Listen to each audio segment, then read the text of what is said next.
Olá! Na aula de hoje vamos falar sobre os sistemas de controle de estoque. O objetivo de se controlar o estoque é determinar quanto que a gente vai pedir a cada vez que um pedido for realizado e também saber de quanto em quanto tempo que esse pedido deve ser realizado.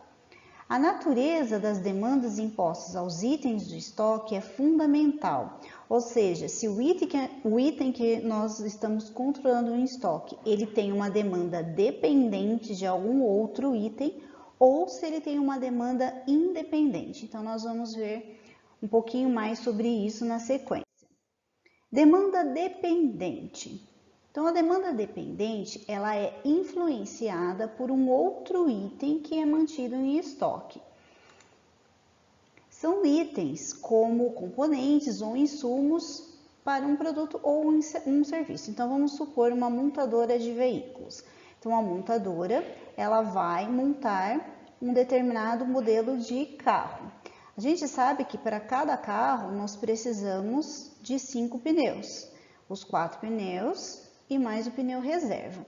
Então, o estoque dos pneus, nesse caso aqui, é um estoque de demanda dependente, ou seja, ele depende da quantidade de estoque de carros que a empresa deseja ter. Então, se a empresa deseja ter 20 carros em estoque, nós vamos precisar de um estoque de 100 pneus. Tá? Então, funciona dessa maneira a demanda dependente. E um sistema que controla o estoque para demandas dependentes é o sistema de MRP. Então, mais para frente também no nosso curso, nós vamos falar para vocês o que seria um sistema MRP. Já a demanda independente ela é influenciada por condições do mercado. Gerenciar a demanda independente pode ser complicado, pois a demanda é influenciada por diversos fatores externos. Por exemplo, vamos tomar o exemplo do pneu, mas agora um pneu que é vendido, por exemplo, em um supermercado. Então já é diferente, né? Então ele não é uma demanda dependente. Então a gente vai fazer uma previsão de demanda e a partir daí estocar a quantidade de pneus que o supermercado desejar. Existem diversos sistemas para controlar esse estoque. Nas aulas passadas, nós aprendemos como fazemos a classificação ABC. Então, a gente viu que na classificação ABC, nós temos os itens que são os mais importantes, que são inseridos na classe A, os menos importantes, que na classe C, e os itens intermediários. Então, esses sistemas de estoque, a gente vai aprender a controlar o estoque de itens da classe A, que são os itens que merecem, né, que a empresa perde o tempo e realmente controle esse estoque. E nós temos diversos sistemas de controle de estoque. Nós temos o sistema de revisão contínua, que também é conhecido como sistema Q de quantidade. Então, esse sistema, a principal característica é que é sempre que é feito um pedido, é feito sempre na mesma quantidade, por isso que ele se chama sistema Q. Nós temos o sistema de revisão periódica, que é determinado sistema P, e nós temos o sistema híbrido, que é uma mistura desses dois sistemas aqui. Então, nós vamos ver cada um desses sistemas na sequência.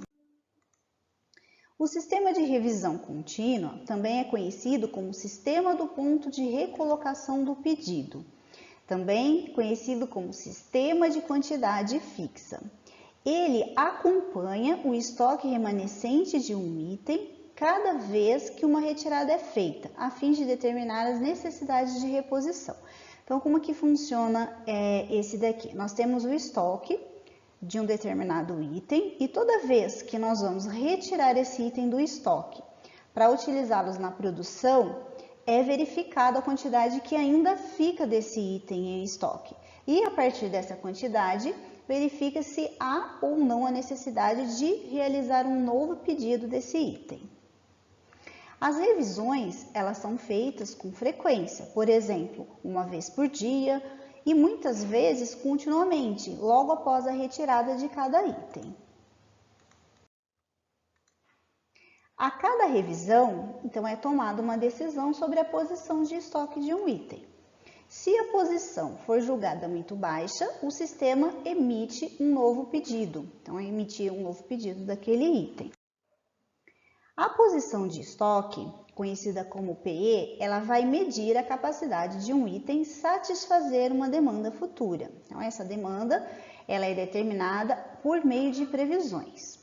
E esse ponto de estoque, ele vai incluir os recebimentos programados, ou seja, aqueles pedidos que já foram feitos desse item, mas que ainda não chegaram, mas estão programados para se receber.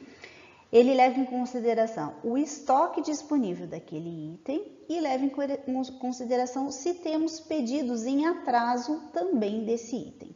Então, matematicamente, o ponto de estoque ele vai ser igual à quantidade que estamos para receber, que seriam os recebimentos programados, mais o estoque que eu tenho disponível daquele item, menos os pedidos em atraso que existem daquele item. Quando o ponto de estoque atinge um valor mínimo que é pré-determinado pela organização, e esse valor mínimo ele é conhecido como ponto de recolocação de pedido, uma determinada quantidade fixa, que nós chamamos de quantidade Q, do item, ela vai ser pedida.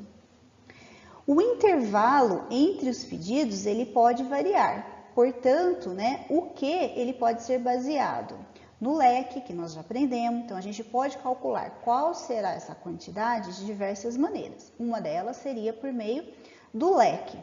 Ou a gente pode determinar que essa quantidade é uma quantidade a um preço reduzido, então um tamanho de lote mínimo que permite obter um desconto por quantidade. Quando nós compramos, por exemplo, alguma matéria-prima, e para comprar em maior quantidade, a empresa ela vai ter um desconto sobre o valor de compra.